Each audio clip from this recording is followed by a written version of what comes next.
ఆఫీస్లో వర్క్స్ అన్నీ హెవీగా ఉండడంతో వాటిని ముగించుకొని మీటింగ్స్కి అటెండ్ అయి ఆ తర్వాత ఇంటికి వెళ్ళాడు సాగర్. ఇంట్లో ఎవరూ లేకపోవడంతో పొద్దున్నుంచి కష్టపడి ఇంటికి వస్తే కనీసం పలకరించే వాళ్ళు కూడా ఈ ఇంట్లో ఉండరు అని తనలో తాను చిన్నగా అనుకొని నూడిల్స్ ప్రిపేర్ చేసుకొని తినేసి అక్కడే సోఫాలో నిద్రపోయాడు. అర్ధరాత్రి అవుతూ ఉండగా ఆఫీస్ నుంచి ఇంటికి వచ్చింది అఖిల. సోఫాలో అడ్డదిడ్డంగా పడుకొని ఉన్న సాగర్ని ఒక క్షణం పాటు మౌనంగా చూసింది. అతని జుట్టు చిందరవందరగా రేగిపోయి ఉండటం, వంటిపై ఉన్న షర్ట్ అస్తవ్యస్తంగా కదిలిపోయి ఉండటం చూసి సాగర్ని లేపాలి అని డిసైడ్ అయి టీవీ ఆన్ చేసి వాల్యూమ్ బాగా పెంచేసింది. మంచి నిద్రలో ఉన్న సాగర్ ఆ శబ్దానికి ఉలిక్కిపడి లేచి కూర్చున్నాడు.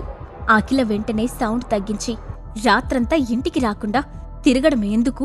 ఇప్పుడొచ్చి సోఫాలో పడి నిద్రపోవడం ఎందుకు అని అడిగింది. వచ్చిన వెంటనే మొదలు పెట్టేశావా? అయినా నా ఇష్టం వచ్చిన చోట నిద్రపోతాను.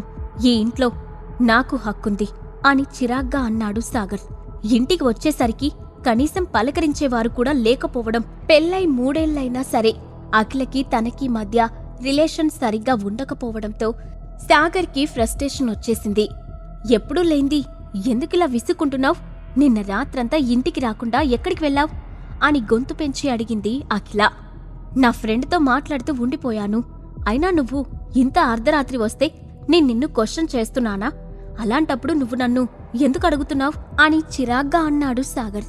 ఫ్రెండ్ అంటే నిన్న రెస్టారెంట్లో కనిపించిన ఓనర్ కేదారేనా అని ఆరా తీస్తున్నట్లుగా అడిగింది అఖిల. హా అని మొక్కుబడిగా సమాధానమిచ్చాడు సాగర్. ఆ మాటకు అఖిల అతని వైపు ఒక క్షణం అనుమానంగా చూసి, అంత గొప్ప వ్యక్తి నీతో రాత్రంతా ఎందుకు మాట్లాడారు? నువ్వు నా దగ్గర ఏమైనా దాస్తున్నావా అని అడిగింది. అఖిలకి అబద్ధం చెప్పడం ఇష్టం లేక సాగర్ మౌనం వహించాడు.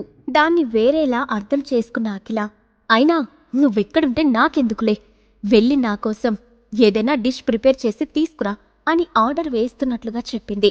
అర్ధరాత్రి అపరాత్రి వచ్చి ఇష్టం వచ్చినట్టు ఫుడ్ చేయమంటే చేయడానికి నేనేమైనా నీ పనివాడినా? నీ మొగుడిని. కావాలంటే నేను హెల్ప్ చేస్తాను.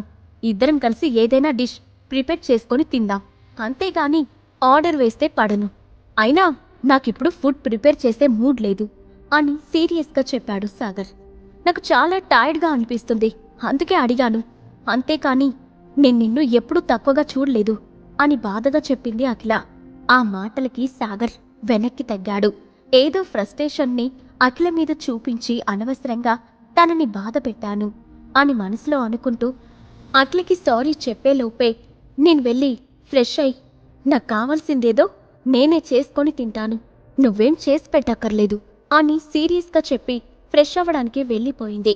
అది కాదు, నేను చెప్పేది ఒకసారి విను అని సాగర్ అంటున్నా కూడా అతని మాటలు కొంచెం కూడా లెక్క చేయలేదు అఖిల. తన మూడ్ నార్మల్ అయ్యాక మాట్లాడొచ్చులే అని మనసులో అనుకుంటూ తాపీగా కాలు మీద కాలు వేసుకొని తనకి నచ్చిన స్పోర్ట్స్ ఛానల్ చూడడం మొదలుపెట్టాడు. కొద్దిసేపటికి స్నానం చేసి వచ్చిన అఖిల ఫుట్బాల్ మ్యాచ్ చూస్తూ అందులో మునిగిపోయిన సాగర్ని చూసి, డిన్నర్ ప్రిపేర్ చేయమంటే ఏదో బిజీ పర్సన్ లాగా కుదరదు అని వాదించాడు. తీరా చూస్తే మ్యాచ్ చూస్తూ టైంపాస్ చేస్తున్నాడు అని గొనుక్కుంటూ కిచెన్లోకి వెళ్ళిపోయింది. తనని క్రాస్ చేసి వెళ్తున్న అఖిల పరిమళం ముక్కుకి తాకడంతో ఒక్కసారిగా తలెత్తి చూశాడు Sagar. Black colour crop top and పలాజోలో అఖిల చాలా హాట్ గా కనిపించింది. దాంతో సాగర్ చూపు తిప్పుకోలేకపోయాడు. అతని చూపులు అఖిల నడుము దగ్గర ఆగిపోయాయి. నిషీదిలో నెలవంకలా మెరిసిపోతున్న ఆమె సన్నని నడుముని చూసిన వెంటనే సాగర్కి గుండెదడ పెరిగిపోయింది.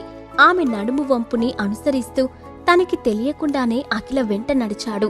అఖిల మెడవంపుల మీద తన వేళ్లతో తాళం వేశాడు సాగర్. దాంతో ఒక్కసారిగా ఉలిక్కిపడ్డ అఖిల, ఏం చేస్తున్నావు నువ్వు? ఇందాక అంతలా అరిచావ్, ఇప్పుడు కిచెన్లోకి ఎందుకొచ్చావ్ అని సీరియస్గా అడిగింది.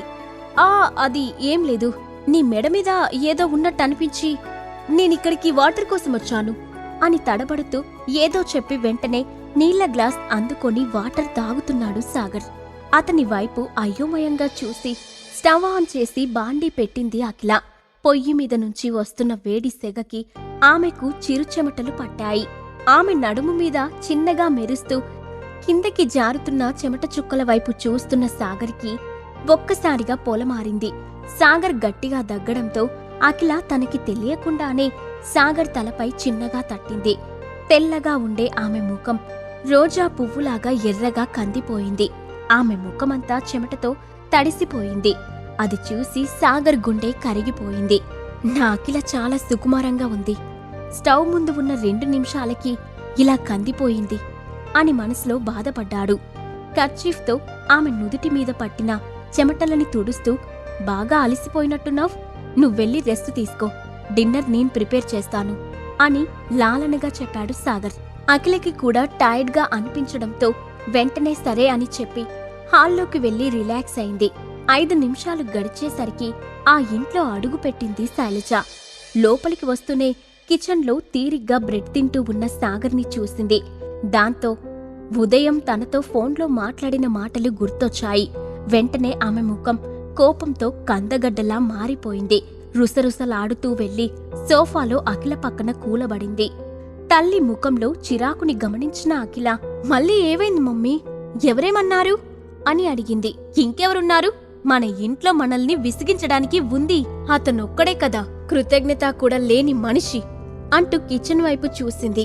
సాగర్ గురించి మాట్లాడుతుందని అర్థం చేసుకున్న అఖిల, ఏంటి విషయం, ఏం జరిగిందో నాతో చెప్పు, నేనతనితో మాట్లాడతాను అని అంది.